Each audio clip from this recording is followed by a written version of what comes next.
La primera llamada que hice en una crisis fue a mi madre. La última llamada que ella necesitó hacer en la suya fue a mí. Eso no es coincidencia. Es un vínculo construido a lo largo de 53 años, un acto ordinario de amor a la vez. Rebeca Solís no era una mujer complicada. No necesitaba serlo. Era la clase de madre que iba a cada uno de mis partidos de béisbol infantil en una silla plegable que ella misma llevaba. Que me preparaba el almuerzo hasta que tuve la edad suficiente para avergonzarme de ello, y que se quedaba despierta esperando cada vez que yo llegaba tarde. No para castigarme, sino porque simplemente no podía dormir hasta saber que yo estaba a salvo. Así era ella. Siempre fue ella. El amor no era algo de lo que Rebeca Solís hablara, era algo que hacía, a diario, en silencio, sin llevar la cuenta. Cuando mi padre falleció hace 12 años, una mañana de miércoles en noviembre, el tipo de día que cambia permanentemente el color de un mes, ella no se desmoronó. Vivió el duelo de la misma manera que hacía todo lo demás, con dignidad, con la frente en alto. Vendió un auto para cubrir los gastos del funeral sin decírmelo hasta que estuvo hecho. Mantuvo la casa funcionando con un ingreso fijo, y aún así se las arreglaba para tener una comida caliente sobre la mesa cada domingo para cualquiera que se presentara. Ni una sola vez me llamó para decirme que estaba batallando, ni una sola vez en 12 años. Así que, comprende, cuando Rebeca Solís me llamó a las 7:40 y 2 de la mañana de un miércoles y me dijo que sentía raro el pecho, no lo dudé. No calculé. No sopesé mis opciones porque 53 años del amor de esa mujer no producen a un hombre que duda. Producen a un hombre que se mueve, de inmediato, sin preguntas, sin condiciones. Para lo que no te prepara es para la persona que se interpone entre tú y la puerta. Bienvenidos a La venganza de papá. Pónganse cómodos porque esta historia los va a llevar a algún lado. Dejen un comentario y cuéntenme desde dónde nos están escuchando. Apoyen con un me gusta y asegúrense de estar suscritos. Créanme, les va a encantar estar aquí. Déjenme retroceder un poco. Mi nombre es Eduardo Solís, tengo 53 años. Entreno béisbol infantil los fines de semana, y he sido el tipo de esposo que pensaba que mantener la fiesta en paz era lo mismo que tener paz. Estaba equivocado. Me tomó tiempo, pero lo entendí. Era un miércoles 14 de enero, a las 7:42 de la mañana. Recuerdo la hora exacta porque estaba en la cocina viendo caer el café goteando despacio, como si tampoco quisieras que el día comenzara, cuando mi teléfono vibró en la barra. Mamá, contesté al segundo tono, Eduardo. Su voz sonaba débil, no era su voz de siempre. Rebeca Solís no sabía ser débil. Esta mujer había sobrevivido a un esposo, a una recesión y a un reemplazo de cadera sin pedirle nunca nada a nadie. Mamá, ¿estás bien? No quería molestarte. Ahí estaba. 82 años y todavía pidiendo disculpas por existir. Me siento raro, dijo, y yo ya me estaba moviendo hacia el pasillo. Siento apretado y mi brazo izquierdo se me va durmiendo. Se detuvo. Mamá, seguro no es nada. Mamá, basta. Voy para allá. Colgué y me quedé parado exactamente 3 segundos. Mi camioneta, una Chevrolet Silverado 2019, estaba en el taller mecánico Covarrubias en la calle Pino Suárez. El alternador me habían llamado ayer. No estaría lista sino hasta el viernes como muy pronto. Piensa, Eduardo, piensa. El auto de Eva, una Honda CR-V plateada, estaba estacionado, imperturbable en la entrada, tanque lleno. Ella misma lo había cargado el lunes. Eva estaba arriba. Podía escuchar la regadera abierta.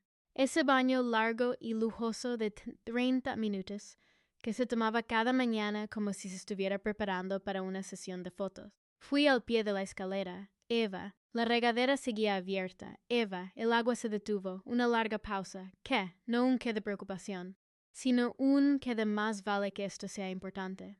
Necesito que me prestes tu carro. Mi mamá tiene dolores en el pecho. Tengo que llevarla al Hospital San Francisco. Vuelvo enseguida. Silencio. No del tipo en el que alguien está pensando, sino del tipo en el que alguien ya tomó una decisión y solo está pensando cómo decirla. Apareció en la parte alta de la escalera 30 segundos después. Con una toalla en la cabeza, la bata amarrada a la cintura y el rostro completamente indescifrable. Eduardo, hoy no puedo. Eva, mi mamá tiene dolor en el pecho. Su brazo izquierdo. Te escuché. Se apoyó contra el marco de la puerta, se cruzó de brazos. Llama a una ambulancia. No le gustan las ambulancias, ya lo sabes. Tuvo una mala experiencia cuando mi papá... Entonces llama a alguien más. Ya se estaba dando la vuelta de regreso hacia la recámara. Tengo una cena con Adriana y las amigas esta noche, y todavía tengo un día completo de trabajo. No voy a pasarme todo el día sentada en la sala de espera de un hospital. Me quedé completamente inmóvil. De verdad acababa de... Eva. Mi voz sonó más baja de lo que esperaba. Se le está durmiendo el brazo izquierdo. Se detuvo, giró a medias y me miró con una expresión que jamás olvidaré en lo que me queda de vida. No era preocupación, no era culpa, era molestia. Es tu madre, Eduardo, no la mía. Una pausa. Resuélvelo. Regresó a la recámara. La puerta no se azotó, eso casi lo hizo peor. Un portazo habría significado emoción. Simplemente la cerró con suavidad, como si me hubiera dicho que se había acabado la leche. Como si el hecho de que a una mujer de 82 años se le durmiera el brazo izquierdo fuera un pequeño conflicto agenda para el que no tenía espacio. Me quedé parado ahí un momento, solo un momento. Luego saqué mi teléfono. Don Clemente Webb vivía a 4 casas, en la misma cuadra. Un electricista jubilado del sindicato de 71 años. Manejaba un Honda Civic viejo pero bien cuidado que había visto mejores días, pero que nunca fallaba por las mañanas, igual que su dueño. Era el tipo de hombre que todavía daba la mano con firmeza. Él y mi madre se conocían desde hacía más de 20 años. Había estado en el funeral de mi padre, en la primera fila. Contestó al primer tono. Lalo. ¿Qué pasó, hermano? Don Clemente, necesito un favor. Mi mamá tiene dolores en el pecho. Mi camioneta está en el taller. El carro de Eva no está disponible. ¿Nos puede llevar al Hospital San Francisco? Ni una sola pausa. Dame 4 minutos. Me estaciono enfrente. Eso fue todo. Sin negociaciones, sin condiciones, sin planes de cena que revisar. 4 minutos. Le regresé la llamada a mi mamá de inmediato. Ya voy, mamá. Don Clemente va manejando. No tienes que hacer nada. Solo quita el cerrojo de la puerta principal y siéntate. ¿Me oyes? Siéntate. Eduardo, de verdad no quiero causar molestias. Mamá, sí. Siéntate. Un pequeño sonido, casi una risa. Está bien, mi niño. Don Clemente se estacionó en 3 minutos y 40 segundos. Los conté. El trayecto al Hospital San Francisco en la Avenida del Bosqueco tomó 9 minutos. Mi mamá iba sentada atrás conmigo, con su pequeña mano entre las mías, vistiendo su abrigo azul elegante como si fuera un lugar importante. Porque así era. Se la pasó pidiendo disculpas todo el camino. Siento mucho sacarlo de su casa, don Clemente. No es nada. De todos modos solo estaba viendo las noticias. ¿Había algo bueno? Nunca hay nada bueno. Ella se rió, de verdad se rió, y yo miré por la ventana hacia la mañana de Toluca y sentí 2 cosas exactamente al mismo tiempo, gratitud. Y algo más, algo frío y silencioso, por Eva. No quise analizarlo todavía, solo dejé que se quedara ahí. El San Francisco estaba lleno para ser un miércoles por la mañana. Ingresamos por urgencias a las 8:27 de la mañana. Una enfermera llamada Bertha, de hombros anchos y carácter firme, la clase de mujer que ya lo ha visto todo 2 veces, acomodó a mi mamá en una habitación en 15 minutos. El médico de guardia era un hombre alto llamado Dr. Ramón Cruz. Voz tranquila, manos pausadas. No tenía prisa. Señora Solís, quiero hacerle un electrocardiograma y revisar sus niveles de enzimas. Los síntomas que describe no los pasamos por alto a su edad. Mi mamá me miró. Sus ojos me preguntaban si debía tener miedo.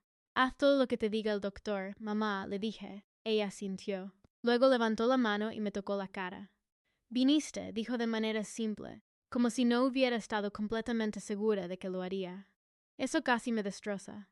Mamá, siempre voy a venir. Me dio 2 palmaditas en la mejilla. Se recostó en la almohada y cerró los ojos. Me quedé sentado en esa sala de espera durante 2 horas y 40 minutos. Silla de plástico, mala iluminación, una televisión colgada en la esquina pasando un programa de concursos en silencio. Me tomé el peor café de mi vida de una máquina cerca del elevador y no le sentí ningún sabor. Eva no mandó ni un mensaje, ni siquiera un está bien. A las 11:04 el doctor Cruz salió a buscarme. Su rostro era mesurado, no alarmado pero serio. Señor Solís, Su madre tuvo lo que llamamos un evento cardíaco leve. No fue un infarto fulminante, pero su cuerpo le estaba dando una advertencia. Queremos dejarla en observación, hacerle algunas pruebas más y ajustar sus medicamentos, pero ¿está estable?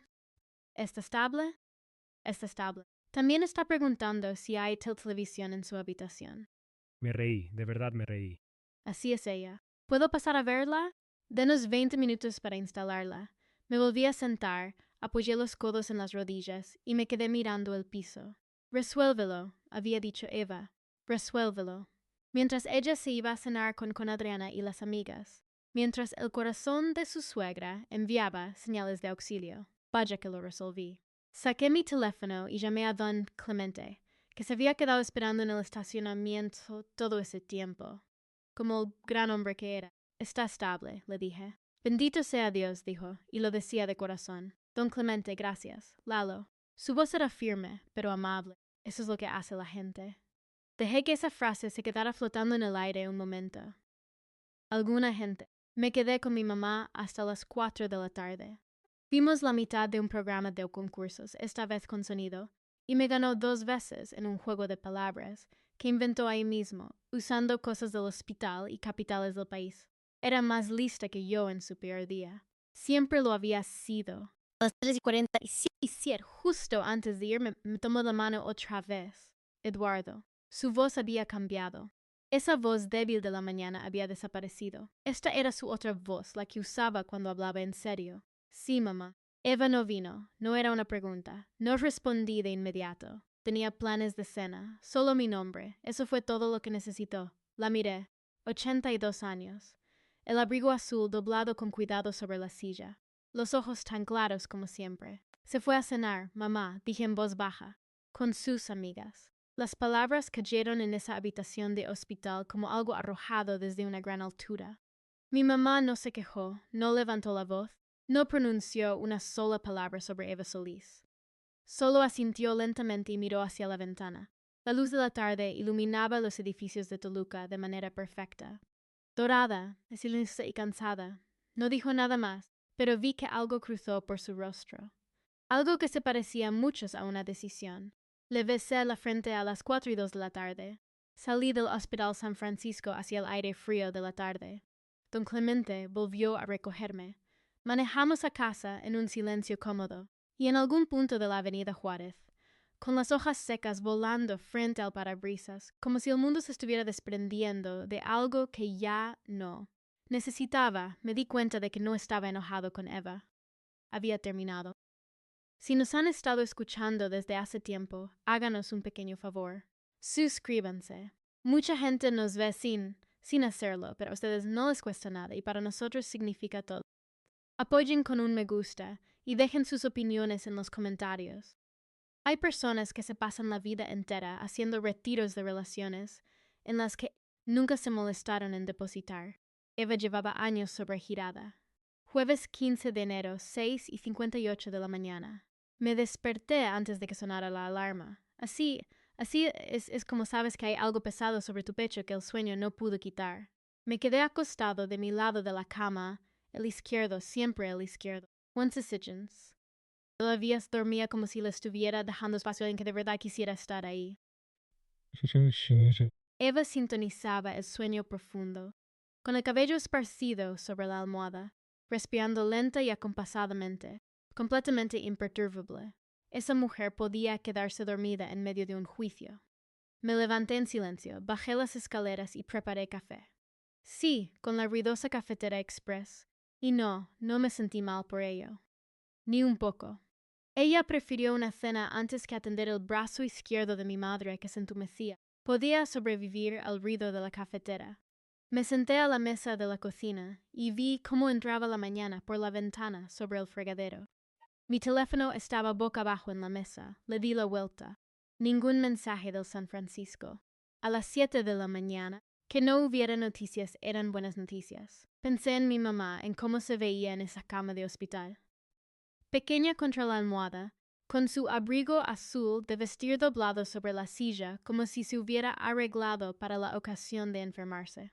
Pensé en la forma en que me tocó la cara y dijo, «Viniste», como si no hubiera estado del todo segura de que lo haría. Viniste. 2 palabras. 82 años de amor comprimidos en 2 palabras. Y casi me rompen el corazón de nuevo, ahí sentado en la mesa de la cocina, mientras mi café se enfriaba. Ella siempre acudía por mí, cada vez, sin preguntas, sin condiciones. Lo menos lo mínimo que yo podía hacer era acudir por ella. Iba por mi segunda taza cuando escuché a Eva en las escaleras. Entró a la cocina con su bata, me miró de reojo, luego a la cafetera y de nuevo a mí. Hiciste café. Cada mañana durante 11 años le dije, me sorprende que todavía te asombre. Se sirvió una taza y se apoyó contra la barra. Hubo un instante de silencio. Ese tipo específico que la gente casada conoce bien, el que espera que alguien toque el tema. Ella finalmente lo hizo. ¿Cómo está Rebeca? Rebeca. No tu mamá, no mi suegra. Rebeca. Como si fuera una compañera de trabajo, como si fuera la conocida de alguien en una reunión de la oficina a la que Eva había olvidado que asistió. Estable, dije. Un evento cardíaco leve. La van a dejar otro día. Lo repitió despacio, como saboreando las palabras. Otro silencio. ¿Cómo estuvo la cena? Pregunté. Parpadeó. Solo una vez, pero lo noté. Estuvo bien, dijo con cuidado. Eduardo, quiero que sepas que lo de ayer fue muy complicado para mí. Complicado. Dejé que las palabras se quedaran ahí entre nosotros por un segundo. El corazón de tu suegra enviando señales de auxilio y tú en un restaurante, pero claro, complicado. Eduardo, Eva. Lo dije de la misma manera en que mi madre había pronunciado mi nombre la noche anterior. Solo la palabra, solo el nombre, seco y definitivo. Ella se detuvo. No voy a discutir esto ahora, dije. Solo estoy tratando de explicarte. Lo sé. Me levanté y enjuagué mi taza. Te escuché la primera vez. Ayer, al pie de la escalera. Tomé mi teléfono, mi chamarra, mis llaves, mi duplicado, porque mi camioneta seguía en el taller y caminé hacia la puerta. ¿A dónde vas? Preguntó. A ver a mi madre. No miré atrás. Don Clemente me llevó de nuevo. No hizo preguntas, no dio opiniones, solo manejó, con una mano al volante y una estación de música vieja sonando bajito en el radio. Hay un tipo de amistad muy específico que no necesita palabras para funcionar. Don Clemente y yo teníamos eso. Siempre lo tuvimos. Nos estacionamos en el San Francisco a las 8:40 de la mañana. Aquí me quedo, dijo. Don Clemente, de verdad no tiene que hacerlo. Lalo. Me miró por encima de sus lentes. Aquí me quedo. Hay personas que sí se sentan. Toma nota de quiénes son. Escríbelo en un lugar permanente. Mi mamá estaba sentada cuando llegué a su habitación. Ya tenía color en el rostro. Aquella voz débil se había esfumado por completo. Llevaba su propio camisón. Se negó a usar la bata del hospital desde la primera noche, algo que, honestamente, respeté en el alma, y tenía puestos sus lentes de lectura. Un libro de crucigramas abierto en su regazo. 7 letras, dijo en cuanto entré. Traición. Me detuve en el umbral de la puerta y la miré. Me miró por encima de los lentes con el rostro más serio que jamás le haya visto a un ser humano. Para el crucigrama, Eduardo. Me reí tan fuerte que la enfermera se asomó desde el pasillo. Perfecto, dije, dejándome caer en la silla junto a su cama. PRFA-CTO. Contó las casillas, lo escribió y asintió con profunda satisfacción. Siempre fuiste el inteligente. Soy tu único hijo, mamá. Y aún así, el inteligente. Nos quedamos así un rato, tranquilos, en silencio. El tipo de silencio que solo existe entre personas que se han amado lo suficiente como para no necesitar llenar cada vacío. Terminó 2 pistas más. Me tomé el pésimo café del hospital y no me quejé, porque estar en esa habitación con ella, incluso en una silla de plástico duro, bebiendo algo que sabía a remordimiento, era exactamente donde quería estar, donde siempre querría estar. Luego cerró el libro, lo puso en la mesa de noche y entrelazó las manos sobre su regazo. Aquí vamos. Quiero llamar a Pablo esta mañana, dijo. Pablo Lozano. El licenciado Pablo Lozano, abogado del Estado, 31 años de práctica, había llevado los asuntos de la herencia de mi padre. Había redactado el testamento de mi mamá hacía 6 años. Un hombre astuto. Preciso. El tipo de abogado que escuchaba más de lo que hablaba, lo cual en mi experiencia era más raro de lo que debería. Mantuve mi voz cautelosa. Está bien. He estado pensando, dijo desde anoche. Mamá, no tienes que hacerlo. Eduardo Andrés Solís. Nombre completo. Los 3. No los había escuchado juntos desde que tenía 17 años y llegué a casa 40 minutos después de mi hora de llegada. No termines esa frase. Cerré la boca. Me miró con esos ojos claros y firmes. La luz de Toluca entra otra vez por la ventana, más suave esta mañana. De algún modo la hacía ver más joven, o tal vez solo la hacía lucir exactamente como ella misma. Exactamente como la mujer que me preparaba el almuerzo y se quedaba despierta esperando, que vendió un auto sin decírmelo y que preparó las comidas dominicales durante 34 años en la calle de los Fresnos. Mi madre, lo más constante en mi vida. He trabajado toda mi vida, dijo en voz baja. Tu padre y yo nos privamos de cosas. Ahorramos y pasamos carencias para que lo que construimos significara algo, para que fuera a parar a un lugar que importara. Una pausa. A manos de la gente que se presentó, no dije una sola palabra. Eva no se presentó, Eduardo, lo sé, y no fue solo ayer. Tomó su libro de crucigramas. No para resolverlo, sino para sostener algo. No estuvo en el velorio de tu padre. No estuvo cuando me operaron de la cadera y necesité que me llevaran a terapia física. No estuvo en la Navidad de hace 2 años cuando me dio aquella influenza y tuviste que dejar la cena para ir a ver cómo estaba. Levantó la mirada. Y tampoco ayer, cuando mi corazón estaba fallando. Prefirió irse a cenar. Cada uno de los ejemplos cayó como una piedra en agua tranquila, hundiéndose despacio, llegando al fondo. Porque tenía razón, siempre la había tenido y yo llevaba años inventando excusas. Eduardo, no estoy enojada, dijo. Y lo increíble era que no lo estaba. Su voz era completamente tranquila, firme como una mano sobre la Biblia. Solo soy realista. Buscó su teléfono en la mesa de noche. Sacó un papelito doblado que guardaba en el estuche de sus lentes. Un número de teléfono escrito con su letra, clara y decidida. El licenciado Pablo Lozano, línea directa. Venía preparada. Mi madre no tomaba decisiones impulsivas. Esto se había estado gestando desde mucho antes de esta estancia en el hospital. ¿Quieres que me salga?, pregunté. Lo pensó un momento. Luego, no, quédate. Una sola palabra, y todo dentro de mí se quedó quieto y agradecido. Marcó a las 9:22 de la mañana. Él contestó el segundo tono. Licenciado Pablo Plozano. Pablo, habla Rebeca Solís. Espero no llamarte muy temprano. Señora Solís. Su voz se volvió cálida de inmediato. Nunca es temprano para usted. ¿Cómo está? Estoy en el hospital, de hecho. En el San Francisco. Una breve pausa. Lamento mucho escuchar eso. ¿Es algo grave? Lo suficientemente grave como para hacerme pensar con claridad, dijo ella. E incluso en ese momento, llamando a su abogado desde una cama de hospital la mañana siguiente a un evento cardíaco, había dignidad en su voz, una elegancia natural, de esa que no se puede fingir, de la que se construye a lo largo de 82 años haciendo lo correcto, incluso cuando cuesta. Pablo, necesito actualizar mis documentos, el testamento específicamente. Silencio del otro lado, un silencio profesional, asimilando, no dudando. Por supuesto. ¿Quiere que vaya a verla o...? Hoy mismo, de ser posible. Tengo en mente unos cambios muy específicos. Puedo estar allá a las 2. Perfecto. Me miró de reojo. Mi hijo estará aquí. Muy bien, señora Solís, nos vemos a las 2. Colgó, dejó el teléfono a un lado y volvió a tomar su crucigrama. Así de simple. Como si no acabara de cambiarlo todo. Como si no acabara de amarme de la forma más poderosa y permanente en que una madre puede hacerlo. Me quedé sentado un momento, con la garganta cerrada, conteniendo las lágrimas a duras penas. Mamá, mi voz sonó más baja de lo que quería. No tienes que hacer esto por mí. No levantó la mirada del crucigrama. No lo estoy haciendo por ti, Eduardo. Escribió una letra, con calma, con decisión. Lo hago porque me he ganado el derecho de decidir a dónde va el trabajo de toda mi vida. Y ya lo decidí. Me miró por encima de sus lentes. ¿Alguna otra pregunta? Yo tenía unas 40, no hice ninguna. No, mamá. Qué bueno. Volvió al crucigrama. Ahora, ve a buscarme algo comestible en la cafetería. Lo que sea que me hayan traído para desayunar sabe a una decisión de la que alguien se arrepintió. Y por solo un segundo, uno solo, la miré.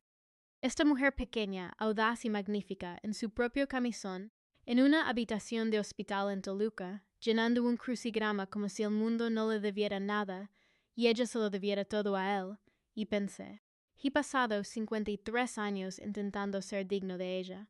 Espero estar lográndolo. El licenciado Pablo Lozano llegó a la 1:58 de la tarde. Traje gris Oxford, portafolios de piel, cabello canoso bien recortado. Me dio un firme apretón de manos, asintió como un hombre que entendía el que cargan las habitaciones, y se sentó frente a mi madre con una libreta amarilla de notas y una pluma que probablemente costaba más que mi alternador. Yo me senté en la esquina, en silencio, inmóvil, como un testigo. La conversación entre ellos duró 47 minutos. No voy a poner cada palabra aquí. Hay cosas que merecen quedarse en privado. Pero les diré esto, para cuando el licenciado Lozano guardó su pluma y metió la libreta en su portafolios, el documento con el que Eva Solís había estado contando silenciosamente durante 11 años de matrimonio había sido fundamental, irrevocable y legalmente reescrito. La casa en la calle Los Frenos, de la que mi mamá era dueña absoluta, pagada desde el 2009, para Eduardo. Las cuentas de inversión que mi padre había pasado 30 años construyendo para Eduardo. Las joyas, los muebles, el Ford Mustang 1967, que todavía funcionaba a la perfección y vivía bajo una lona en su cochera. El auto que mi padre había pasado 4 años restaurando con sus propias manos. El auto que en los días cálidos olía a él cuando abrías la puerta de la cochera. Para Eduardo. Y 20,000 pesos destinados específicamente para el albergue de animales de Lerma, en el camino a Lerma, porque Rebeca Solís había sido voluntaria allí cada tercer sábado durante 11 años, porque esa era la clase de mujer que era. El nombre de Eva apareció exactamente 0 veces. No es mi problema, alguien había dicho una vez. Resulta que tenía razón. Cuando el licenciado Lozano se levantó para irse, me dio la mano otra vez junto a la puerta. Su madre dijo en voz baja, mirándola al otro lado de la habitación, ya de vuelta en su crucigrama, ya imperturbable, ya siendo completamente ella misma, es una de las personas más brillantes que he conocido en 31 años de carrera. Yo también la miré. Sí, le dije, lo sé, siempre lo he sabido. Salí del hospital a las 4:30 de la tarde. Don Clemente estaba ahí para llevarme a casa. Me subí, cerré la puerta. Me miró. Leyó mi rostro como lo hacen los viejos amigos, sin buscar explicaciones, solo asegurándose de que siguiera de pie. ¿Todo bien? Sí, dije en voz baja. Todo está exactamente como debe estar. Asintió y metió primera. Salimos del San Francisco y nos dirigimos de regreso hacia la Avenida Juárez. Mi teléfono estaba en mi bolsillo, en silencio. Eva no había llamado ni una sola vez en todo el día. No tenía idea. Absolutamente ninguna idea. Pero ya la tendría, viernes 16 de enero, 8:14 de la mañana. Estaba en el taller mecánico Covarrubias en la calle Pino Suárez cuando empezó todo. Mi camioneta por fin estaba lista. Alternador nuevo, cambio de aceite que Daniel Covarrubias me regaló, porque nuestros 2 hijos habían jugado juntos en la liga de béisbol Inseal, y eso era lo que hacían los vecinos. Y un juego de limpia parabrisas nuevos que yo no había pedido. Estaba junto al mostrador firmando la factura cuando mi teléfono vibró. Eva, dejé que sonara. No por estrategia. Todavía no. Simplemente no tenía nada que decir. Nada que fuera a surtir el efecto necesario. Aún no. Guardé el teléfono en mi chamarra. Terminé de firmar. Le di la mano a Daniel y salí a la mañana de Toluca. El aire era frío, seco y completamente honesto. Encendí el motor. Dejé que se calentara. Me quedé ahí viendo cómo mi aliento empañaba el parabrisas y pensé en mi mamá, en traerla a casa, a la calle de los Fresnos, donde pertenecía, en instalarla en su cocina con su crucigrama y su dignidad intacta. De eso se trataba el día de hoy, no de Eva, no de las llamadas, no de nada de eso. Hoy se trataba de traer a mi madre a casa. Mi teléfono vibró otra vez, Eva, de nuevo, luego una tercera vez, una cuarta, una quinta, algo estaba pasando. Salí del taller de Daniel y me dirigí al San Francisco. Tenía una madre que traer a casa. Ya estaba lista cuando llegué. 8:53 de la mañana. Abrigo azul, una pequeña maleta de viaje empacada con cuidado. La enfermera Bertha caminaba a su lado y otra enfermera empujaba la silla de ruedas obligatoria. Políticas del hospital, completamente innegociables. Mi mamá ya había discutido y perdido con su elegancia característica. Se levantó de la silla de ruedas en el segundo en que cruzó las puertas, automáticas. Puedo caminar hasta la camioneta de mi hijo, anunció a nadie en particular y a todos los que estuvieran al alcance de su voz. Tuve un evento cardíaco, no me quitaron la personalidad. Bertha se rió. Una risa de verdad, no de cortesía profesional. Tomó la mano de mi mamá entre las suyas y la sostuvo un momento. Cuídese mucho, señora Solís. Siempre lo hago, mi niña. Mi mamá le apretó la mano. Eres una buena mujer. No dejes que nadie te diga lo contrario. Bertha apretó los labios, como si estuviera conteniendo una emoción. Luego asintió y dio un paso atrás. Incluso metafóricamente hablando, mi madre siempre dejaba a las personas mejor de como las encontraba. Le abrí la puerta del copiloto. Se subió despacio, con cuidado, pero por sí misma, lo cual le importaba más que cualquier medicamento, indicación o receta médica. Su independencia era lo último que entregaría, y ambos lo sabíamos. Cerré la puerta, di la vuelta y me subí. Ella miró mi teléfono que estaba boca arriba en el portavasos, iluminándose cada 30 segundos. Eva, 11 llamadas perdidas antes de las de la mañana. Mi mamá no dijo nada. Solo se abrochó el cinturón de seguridad y sonrió levemente mirando por la ventana, como alguien que había tomado una decisión y estaba en completa paz con ella. Primero la llevé a su casa en la calle de los Fresnos. La casa blanca de tejas rojas y portón de madera se veía tranquila y familiar al final de la cuadra. La casa en cuya entrada aprendí a andar en bicicleta, donde hacía la tarea en la mesa de la cocina, donde mi padre había construido una vida, ladrillo por ladrillo, con paciencia, y la dejó firme cuando se fue. El gran árbol del jardín del frente había soltado casi todas sus hojas. El porche estaba barrido. El tapete de bienvenida decía hogar en letras gastadas, que llevaban ahí tanto tiempo que ninguno de los dos las notaba ya. Pero hoy sí lo noté. La ayudé a entrar y le preparé un té, del tipo específico, flores de manzanilla, reposando exactamente 4 minutos porque me lo dijo una vez y nunca lo olvidé.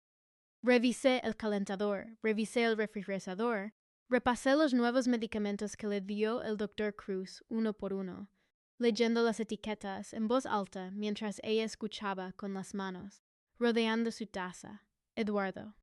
Este es para la presión 2 veces al día con los alimentos. Ella me observaba desde el otro lado de la mesa de la cocina, la mesa donde había preparado cada uno de mis pasteles de cumpleaños, donde me había ayudado con el álgebra, donde se había sentado la mañana siguiente a la muerte de mi padre y sostuvo mi mano sin decir una sola palabra. Porque hay cosas que no necesitan palabras. Siéntate, dijo suavemente. Me senté. Estiró los brazos sobre la mesa y cubrió mi mano con las suyas. Sus manos eran pequeñas, cálidas. Las manos que me habían preparado el almuerzo, abrochado la chamarra, saludado desde las gradas y sostenido la mía en el asiento trasero de la camioneta de don Clemente de camino a ese mismo hospital hacía 2 días. Estas manos se habían presentado por mí durante 53 años. Necesito que me escuches, dijo. Te escucho, mamá. Lo hice, lo del testamento, no lo hice para castigar a Eva. Sus ojos eran firmes, claros, sin enojo en ellos, sin amargura. Solo la verdad de la forma en que siempre la entregaba. Sencilla, cálida y completamente inamovible. Lo hice porque era lo correcto, porque tu padre y yo construimos algo juntos. Y eso le pertenece a alguien que entienda lo que realmente significa construir algo juntos. Me apretó la mano una vez. ¿Tú entiendes eso? Lo entendía. Lo entendía hasta los huesos. Y Eduardo, su voz bajó un poco de tono, no más suave, sino más pausada. Necesito que pienses en tu vida. No en el dinero, no en nada de esto. Hizo un ademán vago hacia la nada, hacia el todo. En sí eres feliz. En sí eres amado de la manera en que mereces ser amado. Me miró fijamente durante un largo momento. Porque te has estado presentando solo durante mucho tiempo, mi niño. Y un hombre como tú, un hombre que se presenta, merece tener a alguien de pie junto a él cuando lo hace. La cocina estaba en absoluto silencio. Afuera, en la calle de los Fresnos, pasó un auto despacio. El refrigerador zumbaba. En algún punto de la cuadra un perro ladró 2 veces y se cayó. Todo lo que dijo era verdad. Cada palabra. Se me cerró la garganta. Me ardieron un poco los ojos en las esquinas. No le quité la mirada. Sí, dije, y mi voz sonó rasposa, baja y completamente honesta. Lo sé, mamá. Asintió una vez, despacio, como si eso fuera exactamente lo que necesitaba escuchar. Luego me dio 2 palmaditas en la mano. De la misma manera me había dado las palmaditas en la mejilla en el hospital hacía 2 días, y la soltó. Qué bueno. Tomó su té, le dio un sorbo y lo volvió a poner en la mesa. Ahora, ¿vas a contestar ese teléfono o no? Mi teléfono estaba vibrando en la mesa entre nosotros. Eva, llamada número 29. Lo miré a mi mamá. Levanté una ceja. Tomé el teléfono, lo puse boca abajo y dejé que vibrara contra la madera hasta que se detuvo. Todavía no, dije. La comisura de su boca se movió, apenas un poco. Todavía no, repitió en voz baja, como si saboreara la paciencia que había en esas palabras. Vengo a verte en la noche, le dije, y mañana por la mañana, y cada mañana después de esa. Sacudió la mano, sé que lo harás. Hablo en serio, mamá. Me miró por encima de sus lentes. Se los había vuelto a poner en algún momento sin que me diera cuenta. Sé que hablas en serio. Siempre hablas en serio.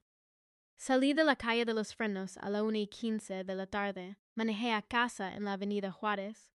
Monsieur estacionó en la entrada detrás de la CR-V plateada de Eva y me quedé sentado en mi camioneta durante 1 minuto entero. 34 llamadas perdidas. 34. Entré. Eva estaba en la sala, sentada en la orilla del sillón con su ropa de trabajo, con ambas manos aferradas al teléfono, como si fuera la única cosa sólida que le quedaba. Levantó la mirada en el segundo en que crucé la puerta. Tenía los ojos hinchados, desvelados. Algo en su rostro había cambiado de una manera que nunca antes había visto. Esa compostura cuidadosa que llevaba como una segunda piel se había agrietado, y debajo había algo que se parecía mucho a una mujer que se había pasado todo el día dándose cuenta de lo que había hecho. Qué bueno, dijo una voz silenciosa en el fondo de mi mente. Quédate ahí un rato, Eduardo. Se levantó de inmediato. Te he estado llamando todo el día. Lo sé, dije. Puse mis llaves en el gancho junto a la puerta, y pensé en la noche del miércoles. En mi mamá acostada en esa cama de hospital, con monitores en el pecho y una sonda en el brazo, en el electrocardiograma, en los niveles de enzimas, en el rostro serio del doctor Cruz, diciéndome que su cuerpo le estaba dando una advertencia. Y pensé en la cena de Eva con sus amigas, en la canasta de pan pasándose de mano en mano, mientras el corazón de mi madre flaqueaba de oscuridad. Dejé que eso se quedara en mi pecho exactamente 1 segundo, luego miré a mi esposa. ¿Tú sabías? Su voz se quebró en la última palabra. ¿Lo del testamento? ¿Sabías que lo iba a hacer? No, Eduardo, no lo sabía. Me giré para encararla por completo. Me enteré al mismo tiempo que todos los demás. Se llevó los dedos a la boca, tratando de calmarse. Cuando volvió a hablar, su voz era más baja, más controlada, pero por debajo de ella, enhebrado en cada palabra como un cable demasiado tenso. Había miedo, un miedo real, de ese que llega cuando las consecuencias finalmente alcanzan a las decisiones. Me borró por completo. Llamaron de la oficina Pablo Lozano para confirmar que los cambios se habían registrado, y yo... Eduardo, ¿entiendes lo que eso significa? Todo lo que habíamos estado esperando. Eva, mi voz era tranquila, tan firme como nunca la había escuchado. Entiendo perfectamente lo que significa. Entonces, habla con ella. Su compostura volvió a fallar, solo un poco. Pídele que lo reconsidere. Dile que fue un malentendido, que yo iba a ir al hospital. ¿Tú solo qué? Se detuvo. Di un paso hacia ella, no de manera agresiva, ni con enojo, simplemente presente, con una presencia completamente silenciosa, como no lo había estado en años, porque finalmente ya no me quedaba nada que proteger. Tú solo tuviste una cena con Adriana y las amigas, le dije. Mientras mi madre estaba en una cama de hospital con un evento cardíaco, mientras yo estaba sentado en una silla de plástico en una sala de espera tomando café de máquina bajo luces fluorescentes. Hice una pausa, mientras don Clemente Webb se quedaba sentado en un estacionamiento durante 3 horas, porque eso es lo que hace la gente. El color se le fue del rostro despacio, por completo, como el agua que se escurre de un vaso. Rebecca tomó su decisión, dije, de la misma manera que tú tomaste la tuya, con claridad, con deliberación y sin pedirle permiso a nadie. Eduardo, por favor. Ella se ha pasado 82 años presentándose. Mi voz no se elevó, no tenía por qué hacerlo. Por mi padre, por mí, por cada persona que ha amado en su vida. Jamás, ni una sola vez, prefirió una cena antes que alguien que la necesitara. Miré a Eva durante un largo momento. Ella simplemente dejó de esperar que todos los demás hicieran lo mismo.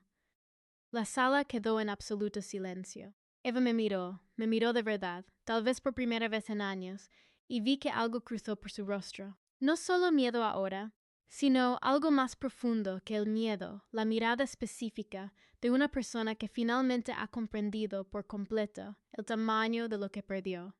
No el dinero, no el testamento, a mí.